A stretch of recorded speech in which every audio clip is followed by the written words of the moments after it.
Good morning प्यारे बच्चों, स्वागत है आप सबका।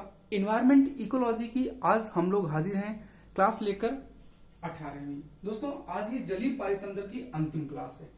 जलीय पारितंत्र समाप्त हो जाएगा, इसके बाद हम लोग बात करेंगे अपना वातावरण या वायु से रिलेटेड जो वायु परिस्थिति की उस पर बात करेंगे। जैसे वायु कौन कौन सी है, कितने हमारे लेयर पाए जाते हैं वायुमंडल में, वो देखेंगे। फिलहाल आज की क्लास में हम लोग बात करेंगे अंक्लोज की, IORA की, तालाब, झील, नदी, और इसके बाद ये टॉपिक समाप्त हो जाएगा। अंक्लोज की बात करें तो United Nation Convention on the Law of the Sea होता है। अंक्लोज 1982 में बनाया गया। इसका मुख्यालय जेनेवा स्विट्जरलैंड में है। कोई दिक्कत? नहीं दिक्कत। पहले बात करते हैं दोस्तों अंक्लोज की। अंक्लोज लिखेंगे क्या है? अंक्लोज।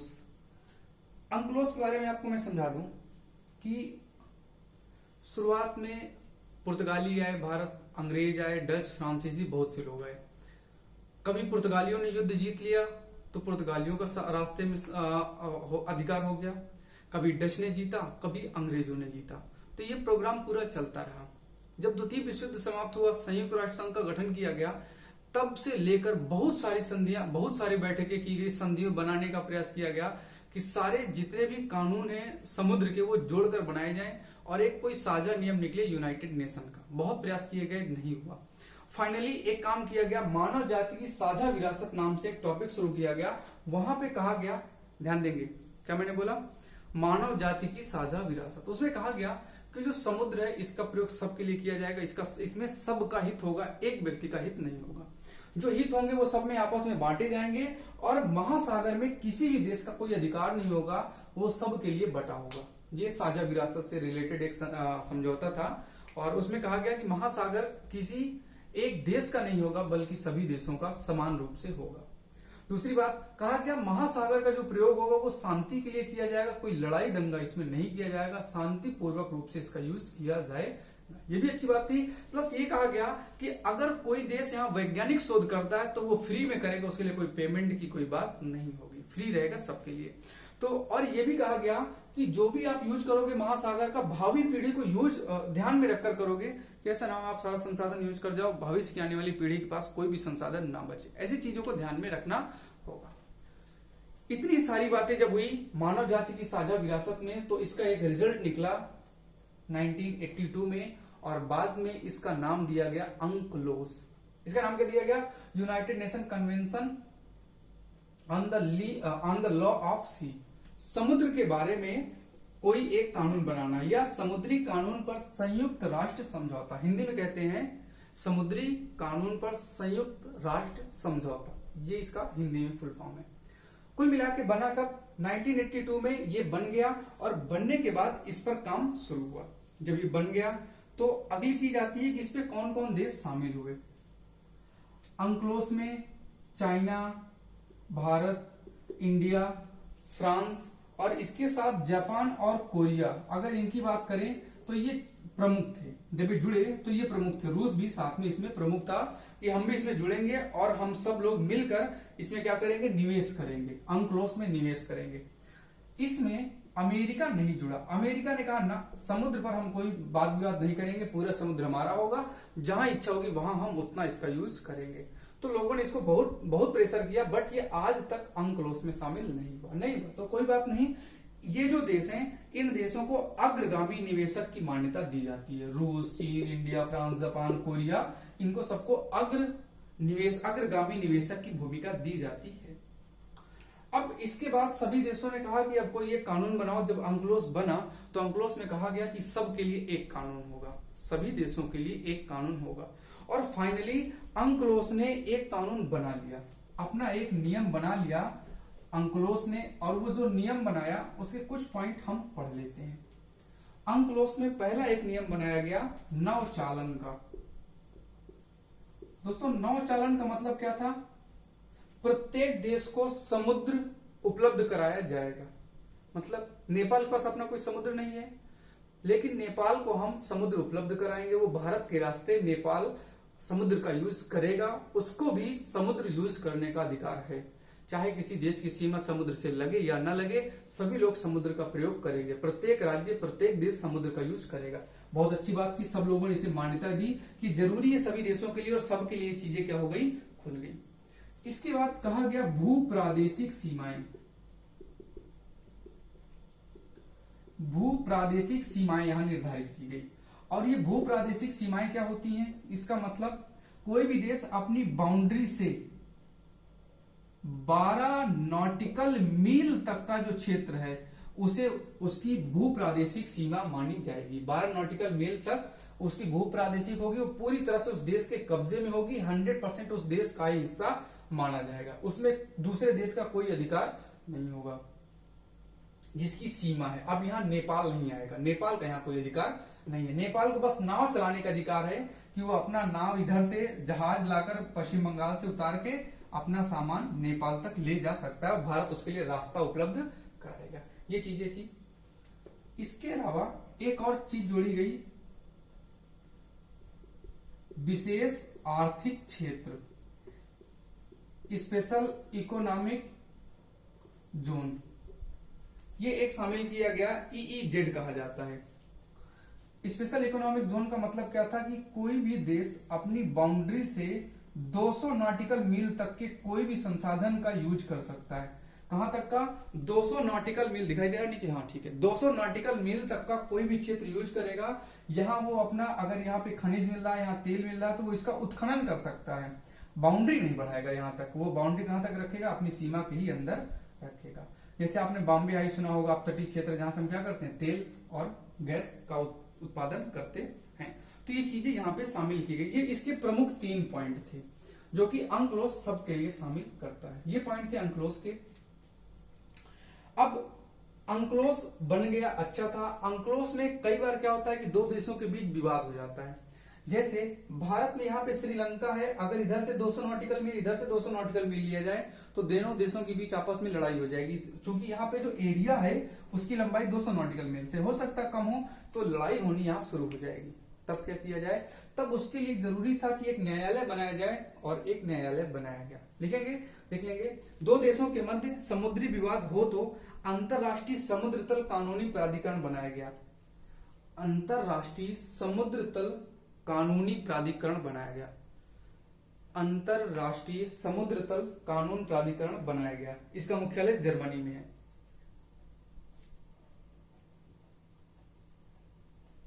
अगला लिखेंगे एक और पॉइंट, अंक्लोज द्वारा जमैका में, अंक्लोज द्वारा जमैका में, एक देश है जमैका, इंटरनेशनल, जमैका में इंटरनेशनल बेड अथॉरिटी का गठन किया गया।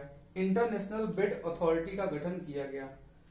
International Bed Authority, sorry seabed authority, sea जरूर लिखेंगे। इंटरनेशनल सी बेड अथॉरिटी का गठन किया गया। सी बेड अथॉरिटी का मतलब है कि उत्खनन में होने वाले जो समस्याएं हैं, जो लाभ है, उस पर वो मॉनिटर करेगा कि अगर आप 200 नॉटिकल मील में कुछ भी उत्खनन कर रहे हो तो उसे चेक करने का काम कौन करेगा, जमैका का इंटरनेशनल सी बेड अथॉरिटी करेगा। अब हम यहाँ पे उत्खनन क्या कर सकते हैं, खनिज तेल उत्पादन उत्खनन कर सकते हैं, मैग्नीज मॉड्यूल, पॉलीमेटिकल सल्फाइड, ऐसी चीजों का अगर यहाँ से उत्खनन होगा तो उसे जमैका अपने अधीन लेकर चेक कर सकता है। इसका खनन फिर से सुन लीजिएगा, मैग्नीज नॉड्यूल और पॉलीमेटेलिक सल्फाइड, इनकी बात यहाँ पे की गई है। इतना पढ़ लिया, तो अब बात करते हैं अंक्लोज वर्सेज भारत। अंक्लोज और भारत के क्या क्या संबंध रहे।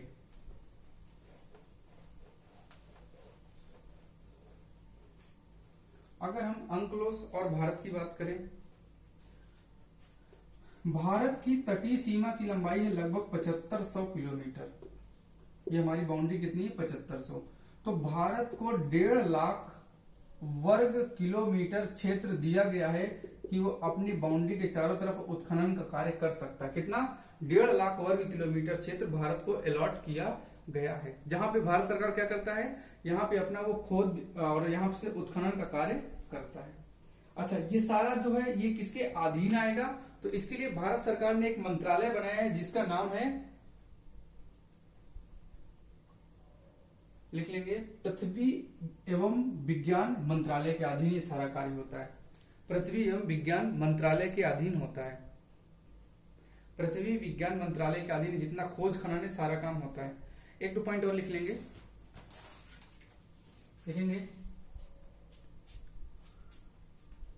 राष्ट्रीय आर्कटिक महासागरीय शोध केंद्र गोवा। राष्ट्रीय आर्कटिक महासागरीय शोध केंद्र गोवा पूछा जाता है कि कहां है। राष्ट्रीय आर्कटिक महासागरीय शोध केंद्र। और एक लिखेंगे राष्ट्रीय महासागरीय तकनीकी संस्थान। राष्ट्रीय महासागरीय तकनीकी संस्थान चेन्नई में है। राष्ट्रीय समुद्री विज्ञान संस्थान गोवा। राष्ट्रीय समुद्री विज्ञान संस्थान गोवा। ये सब क्या है, ये अंक्लोज के लिए भारत ने बनाए कुछ नियम है और ये लोग क्या करते हैं, मिलके करते हैं। अच्छा एक और लिख लेंगे, भारत ने 2003 में अंक्लोज को मान्यता प्रदान की थी। भारत इसमें अपने यहाँ कानून बनाकर लागू करने के लिए 2003 में किया गया। अगला लिखेंगे IORA।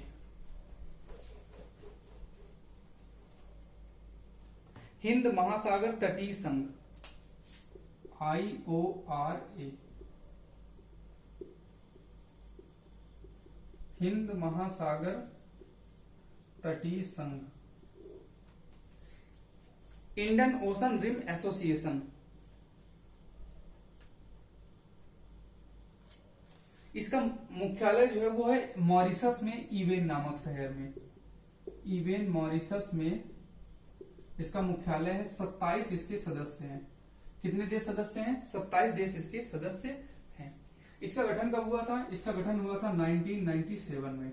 इसी समय क्योटो प्रोटोकॉल भी बना था, कार्बन वाला, वो भी इसी समय बना था। लिखेंगे हिंद महासागर को, हिंद महासागर को, जितने भी देश हिंद महासागर के बाउंड्री में पड़ते हैं सब इसके सदस्य हैं, ठीक है। हिंद महासागर को, हिंद महासागर के तटीय देश, हिंद महासागर के तटीय देश आर्थिक सहयोग को बढ़ावा देने के लिए IORA में शामिल हुए। IORA में शामिल हुए,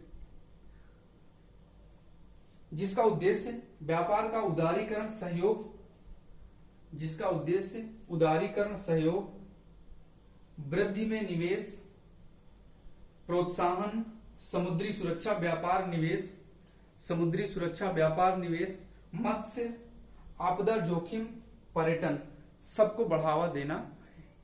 एक बड़ा क्षेत्र है, आर्थिक रूप से इसका गठन किया गया है। अंत में एक चीज आती है कि महासागर को सुरक्षित रखने के लिए किया क्या जा सकता है। तो देखो, अगर हमें महासागरों को सुरक्षित रखना है तो हमें जो कानून उनको लागू करना है, अंक्लोज को लागू करना। अमेरिका नहीं लागू कर रहा तो गलत है, लागू करना चाहिए। दूसरा, यहाँ मत्स्यन को हमें समाप्त करना है और मत्स्यन के लिए सरकारें जो सब्सिडी देती है वो सब्सिडी भी हमें धीरे धीरे क्या करनी है, खत्म करनी है। सब्सिडी देना गलत है।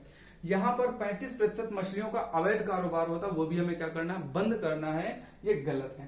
प्लस जितने भी देश हैं उनकी सब के लिए कानून बने और वो कानून ऐसा हो कि सब अपने लिए जवाबदेहिता तय करें कि अगर उनके द्वारा कुछ गलती होती है सागर में तो वो उसके लिए रिस्पॉन्सिबल होंगे और वो उसके लिए क्या होंगे, जवाबदेह होंगे। इसके बाद दोस्तों नंबर आता है तालाब, झील और नदियों का। ये आपका पीछे रह गया था, एक दिन पढ़ा रहा था, वीडियो ब्लर कर गया था तो फिर कट करना पड़ा था, तो उसके आगे का ये था। अब बात करते हैं मीठे जल की। मीठे जल में कौन कौन आता है? जलीय परितंत्र का मीठे जल। मीठे जल के क्षेत्र हैं आपके तालाब, नदियां, झील, धाराएं। हम इनको सबको एक साथ लेकर चलते हैं। सबसे पहले बात करते हैं झील की। ये थोड़ा इंपॉर्टेंट टॉपिक है क्योंकि यहां से आपसे पूछा जाता है कि कौन कौन सी झीलें हैं। पहले तो हम पढ़ेंगे झील का महत्व। आखिर झील हम पढ़ेंगे क्यों, उसका रीजन क्या है, झीलों का महत्व क्या है। दूसरा, झीलों का वितरण। झीलों का वितरण पढ़ने के बाद पढ़ेंगे झीलों के समक्ष चुनौती क्या है।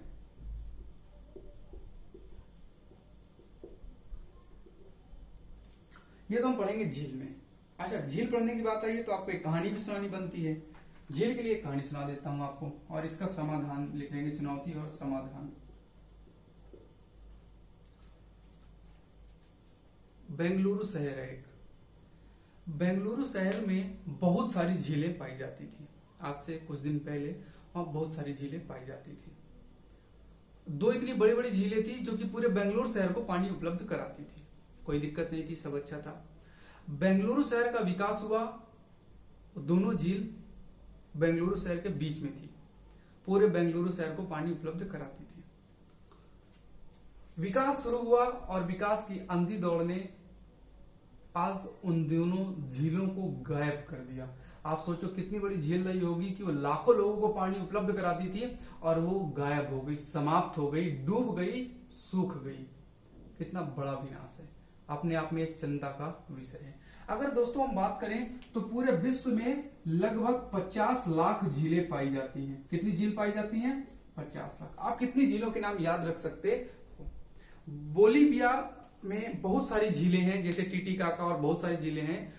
बहुत सी बड़ी बड़ी झीलें सूख गई या खत्म हो गई या आधे से भी कम बची हैं। मतलब बस नाम मात्र की झील बची, बाकी सब क्या हो गया? गायब हो गया। कचरा भर भर के हमने उनको पूरा कर दिया। नैनीताल एक बहुत बड़ी झील थी, आज नैनीताल झील आधी से भी कम बची है। ये सब समस्या है। क्योंकि समस्या है तो हमें पढ़ना है, तो हमारे कोचिंग में, हमारे कोर्स में इस पर क्वेश्चन आता है, पढ़ेंगे आराम से। महत्व की बात करें तो पूरी दुनिया में 50 लाख झीलें पाई जाती हैं।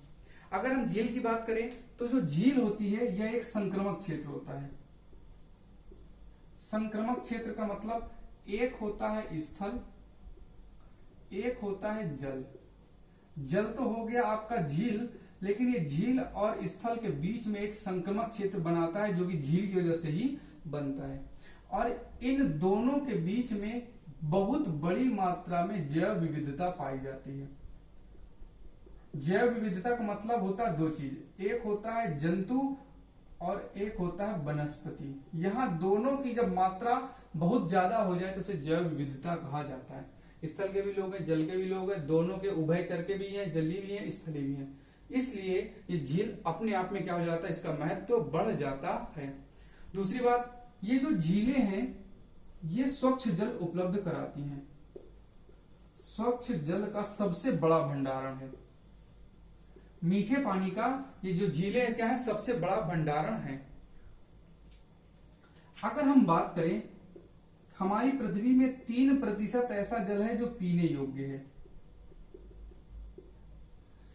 इस पीने योग्य जल का 97% जो पानी है वो झील में पाया जाता है।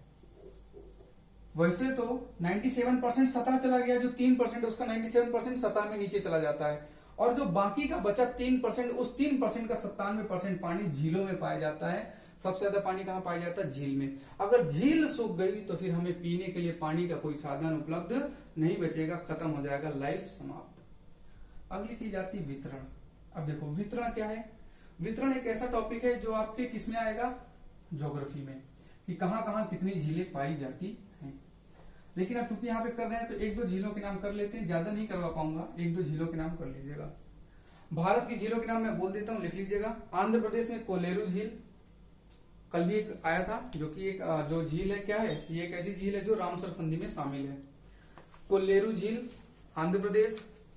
हिमाचल प्रदेश की खज्जर झील, जो दलदल थी उनमें भी बहुत सारी झीलें हैं, ये अलग से मैं लिखा रहा हूं, ठीक है। हिमाचल प्रदेश में खज्जर कल नहीं लिखा था, लेकिन खज्जर। जम्मू कश्मीर में डल, सूरीनाम, मानसर और बूलर झील। डल झील, सूरीनाम, मानसर, बूलर। कल हमने और भी लिखी थी सोमोरोरी, तो वो क्या थी? नमकीन थी, उसका कोई मतलब नहीं है, वो नमकीन थी, मतलब लौड़ी झील थी। केरल में बेम्बनाद, केरल बेम्बनाद। मणिपुर में लोकटक। उड़ीसा में चिल्का, नमकीन झील है, ठीक है। उड़ीसा में चिल्का झील। पंजाब में हरिके झील। मणिपुर में लोकटक, केरल में बेम्बनाद, तमिलनाडु में ऊटी झील का नाम है ऊटी, ठीक है। तमिलनाडु में ऊटी। कोडाइनकल, पुलिकट, कोडाइनकल और पुलिकट। राजस्थान में पुष्कर, नक्की, दूधसागर। ये कुछ झीलें हैं। और अगर बात करें विश्व की सबसे बड़ी झीलों का क्रम, वो लिख लीजिएगा। विश्व की सबसे बड़ी झीलों का क्रम, विश्व की सबसे बड़ी झीलों का क्रम। सबसे बड़ी है सुपीरियर झील, सुपीरियर झील नॉर्थ अमेरिका में है। विक्टोरिया झील अफ्रीका में है। सुपीरियर, विक्टोरिया, ह्यूरॉन झील, ह्यूरॉन झील नॉर्थ अमेरिका में है। ह्यूरॉन झील North America. Michigan North America. Tanganyika, Tanganyika South America. Great Bear Canada. ये कुछ बड़ी झीलों के नाम हैं। बाकी आपको ज्योग्राफी में पढ़ना पड़ेगा। बाकी कुछ और बड़े बड़े सागर थे, मैंने एक दिन सागर में करवा दिए थे, जैसे आपने पढ़ा होगा अरल सागर और कुछ इस तरह के एक दो थे, काला सागर, ये सब मैंने एजेव सागर एक दिन करवा दिए थे कुछ। आगे बात करते हैं झीलों के सामने चुनौती क्या है। झीलों के समक्ष चुनौतियां क्या है। पहली, झील गर्म हो रही है। अगर पानी गर्म हो जाएगा तो रहने वाले जीवों को क्या करना पड़ेगा, अपने शरीर को ट्रांसफर करना पड़ेगा, जो कि अपने आप में एक बड़ी समस्या है। और जो ट्रांसफर नहीं कर पाएंगे वो क्या हो जाएंगे, समाप्त हो जाएंगे, मर जाएंगे हमेशा के लिए। एक झील है पोंगो झील। ये बोलीविया की दूसरी सबसे बड़ी झील थी और पूरी तरह से समाप्त हो गई। उस देश की दूसरी सबसे बड़ी झील थी और पूरी तरह से गायब हो गई, खो गई, कहां है कुछ अता पता नहीं है। पोंग झील।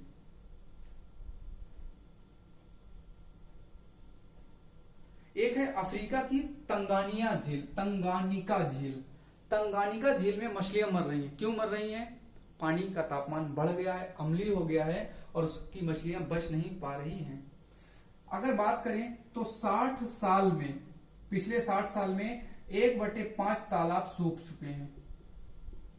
तालाब, जो झील क्या होती है, छोटी उसे तालाब कहते हैं। 1/5 जो स्थलीय जल था वो पूरी तरह से क्या हो चुका, सूख चुका है।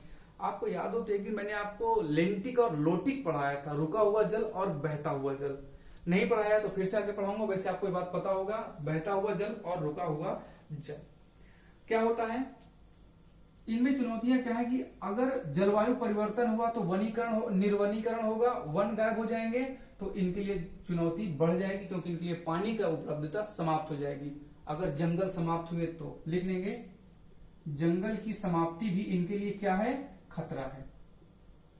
अगर निर्वनीकरण हुआ तो भी इनके लिए खतरा है। अगर प्रदूषण इनके पानी में मिल गया तो पानी क्या हो जाएगा, जहरीला हो जाएगा।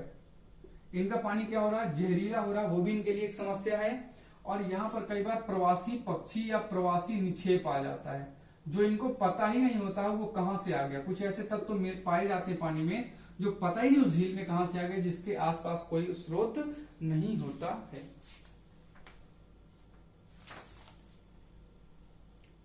अगली चीज आती है संरक्षण कैसे किया जाए। इनका संरक्षण किया जाता है, 2001 में बना था राष्ट्रीय झील संरक्षण योजना। राष्ट्रीय झील संरक्षण योजना 2001 में बनी थी, जो क्या करती है, जो झीलों के संरक्षण के लिए काम करती है। क्या नाम है, राष्ट्रीय झील संरक्षण योजना। थोड़ा सा और कुछ बात कर लेते हैं झीलों की स्थिति के बारे में, समझ लीजिएगा। झीलों की स्थिति के बारे में आपको सुना देता हूं। हमारे देश की जो झीलें हैं उनमें 3 तरह की समस्या है। पूरे विश्व की झीलों में 3 तरह की समस्या। पहली समस्या है कि यहाँ स्थायी प्रदूषक के स्रोत क्या हो रहे हैं, बढ़ रहे हैं। स्थायी प्रदूषक के स्रोत मतलब नगर से कचरा, प्रदूषक, ये सब इनमें गंदे पानी में मिल रहे हैं, गंदे पानी का तत्व तो बढ़ा रहे हैं। औद्योगिक कचरा, कार्बन, अम्ल और जहरीला प्रदूषण इनमें भेजा जा रहा है। तूफान के द्वारा भी कई बार मलबा इनमें पहुंच जाता है, जो कि स्थायी है। इनमें कुछ अस्थायी स्रोत से भी इनमें गंदी चीजें पहुंच रही हैं, जैसे रासायनिक उर्वरक, जहरीले कीटनाशक रसायन कृषि से बहकर जाते हैं और जलाशय की परिधि के क्षेत्र में कई बार क्या होता है, मानव बस्तियां बस जाती हैं, तो उससे भी झीलों को समस्याएं होती हैं। तीसरी समस्या झीलों के लिए और क्या होती है कि निर्वनीकरण, सड़क निर्माण से इनको हटाया जा रहा है, भू हस्तक्षेप पर। और अगर मृदा अपरदन हुआ, झीलों में गाद जाम हो जाए, मतलब बाहर से आके पानी के साथ मिट्टी आने लगे, तो उससे भी इनका आकार क्या हो जाता है, छोटा होने लगता है। जैसे जैसे मिट्टी आती जाएगी कम होता जाएगा। इनका पानी पेयजल में ज्यादा यूज होता है, सिंचाई के लिए ज्यादा यूज होता है, तो भी इनके क्षेत्र में क्या हो रहा है, कमी हो रही है। ये अलग से कुछ पॉइंट थे। बाकी अब थोड़ी सी बात करते हैं नदियों के बारे में। नदियों के लिए क्या महत्वपूर्ण है। तालाब और झील एक हो गया, नदी और धाराएं एक हो गई। तो नदी और धाराओं को देख लेते हैं एक बार।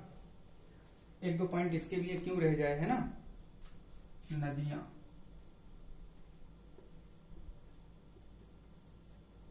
बात करते हैं नदियों की।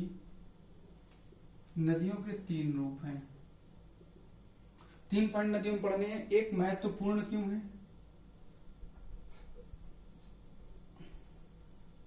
दूसरा, विश्व की नदियां,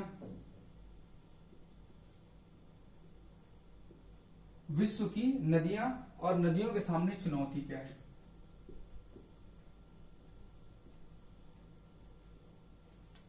नदियों के सामने चुनौती। सबसे पहले बात करेंगे नदियां महत्वपूर्ण क्यों हैं।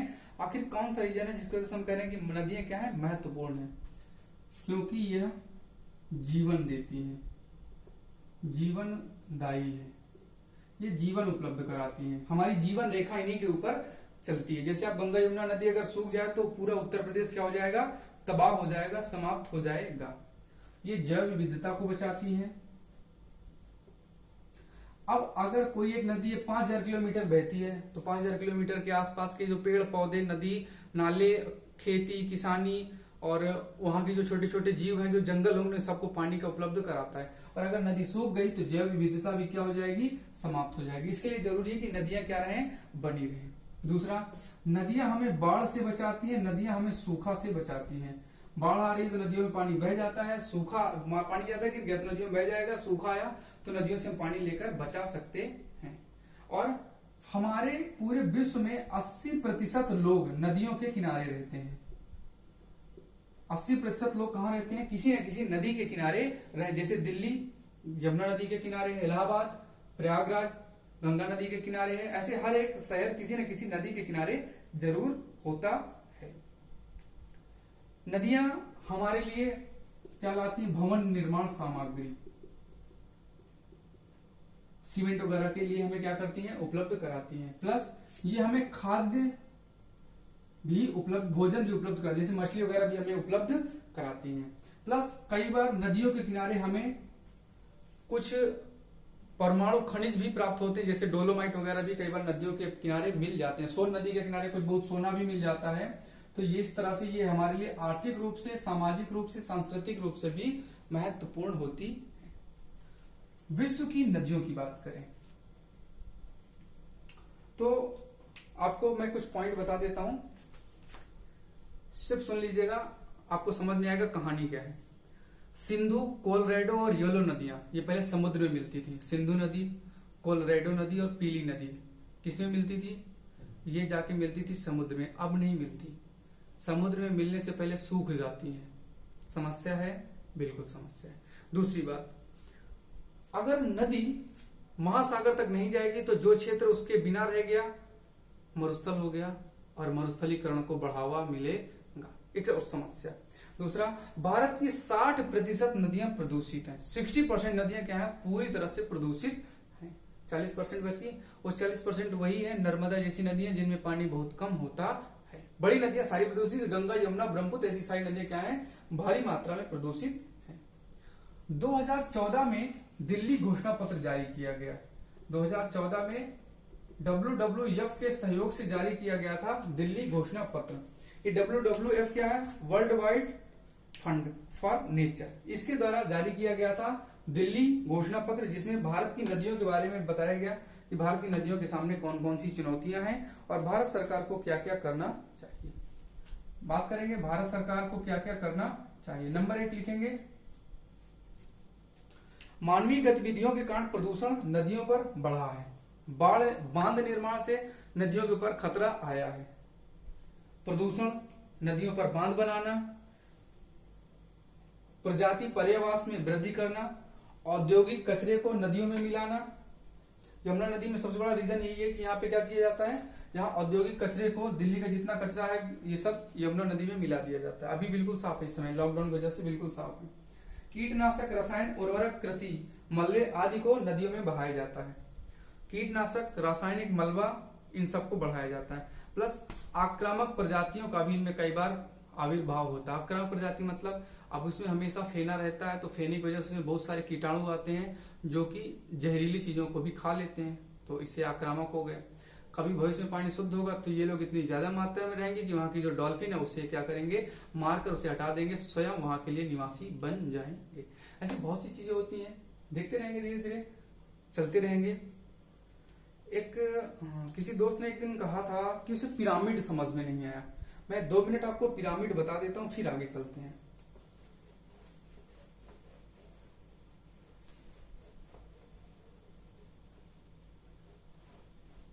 ये पुराना टॉपिक था, एक दिन पढ़ा रहा था तो किसी ने कहा पिरामिड नहीं समझ में आया। पिरामिड इस तरह का होता है, पिरामिड इस तरह का होता है। ये पिरामिड के आकार है, ये सीधा पिरामिड है, ये उल्टा पिरामिड है। हम पिरामिड बनाते हैं खाद्य जाल का। सबसे पहले पिरामिड में होता क्या है, उत्पादक। उत्पादक के बाद होता है प्राथमिक उपभोक्ता।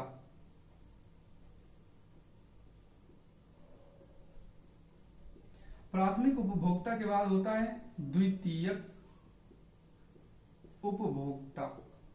इसके बाद कौन होता है, तृतीयक। ये 3 उपभोक्ता होते हैं और एक उत्पादक होता है। उत्पादक, प्राथमिक उपभोक्ता, द्वितीयक और तृतीयक, इसी क्रम में हमें बनाना है। अब बात करते हैं संख्या पिरामिड की। संख्या मतलब नंबर की, किसी भी चीज के नंबर की। जैसे मान लेते हैं स्थल पिरामिड की बात करते हैं। स्थल में हम बात करते हैं किसकी, स्थल में हम बात करते हैं घास भूमि की। एक स्थान है घास भूमि। यहां संख्या की बात की जा रही है, भार की बात नहीं की जा रही, संख्या की बात। सबसे पहले कौन आएगा, उत्पादक। अब आप देखो घास भूमि में उत्पादक कितने होंगे, घास भूमि में जो उत्पादक होंगे वो सबसे ज्यादा होंगे।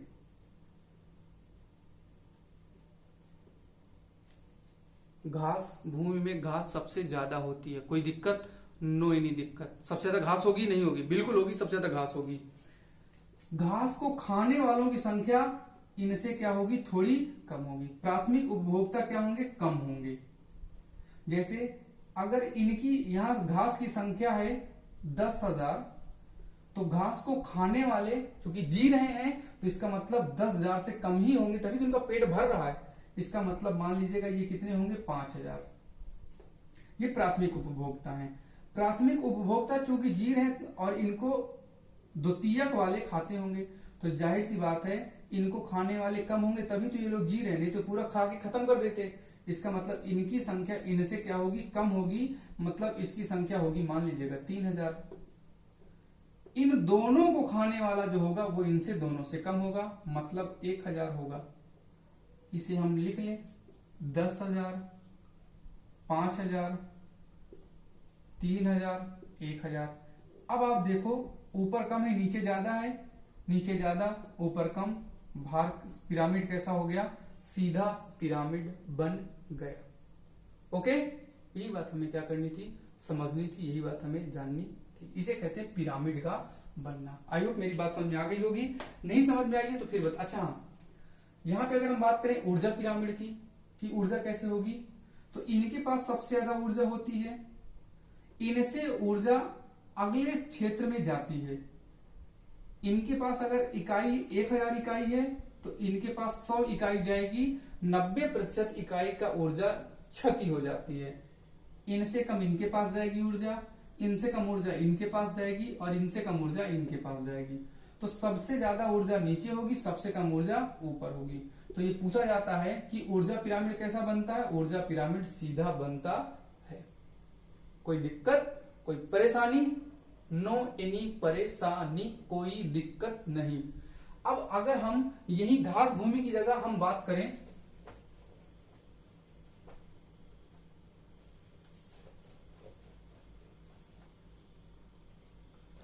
वन पिरामिड, और वन पिरामिड में हम बात करें भार, वन में भार की बात करें, सबसे पहले हम बनाएंगे उत्पादक, प्राथमिक, द्वितीयक और तृतीयक। बात किसकी है, भार की। हम चेक करेंगे उत्पादक का भार कितना होगा। वन में उत्पादन कौन करता है? पेड़। सबसे ज्यादा उत्पादन कौन करेगा? पेड़। सॉरी, भार। एक जंगल में सबसे ज्यादा भार किसका होगा? वृक्षों का भार सबसे ज्यादा होगा। इसके बाद वृक्ष में जो छोटी छोटी चिड़िया रहती है उनका भार वृक्ष से ज्यादा होगा या कम होगा? इनका भार क्या होगा? कम होगा। और ये छोटी छोटी चिड़िया, छोटे छोटे चूहे, खरगोश को खाने वाले जो द्वितीयक उपभोक्ता होंगे इनकी संख्या क्या होगी? कम। खरगोश ज्यादा होंगे तभी तो आपकी लोमड़ी जी रही है। अगर लोमड़ी की संख्या ज्यादा हो जाती तो खरगोश गायब हो जाते, खरगोश गायब हो जाते तो ये लोमड़ी भी गायब हो जाती, क्योंकि खाना ही नहीं बचता। इसका मतलब इनकी संख्या, लोमड़ी की संख्या कम होगी और लोमड़ी को खाने वाला चीता, बाज क्या होगा? इनसे भी कम होगा। सीधा सा फॉर्मूला बन गया। भार पिरामिड वन का कैसा होगा? सीधा होगा। कोई दिक्कत? आई होप आप ऐसे करोगे तो आपको सब चीज आसानी से बन जाएगी। ओके, चलिए बाय बाय। आज के लिए यही तक। और हमारा ये पारिस्थितिकी का ये सेक्शन कंप्लीट हुआ, जली वाला। अब मिलेंगे हम लोग वायु से रिलेटेड, अगर लॉकडाउन ऐसे ही रहा तो।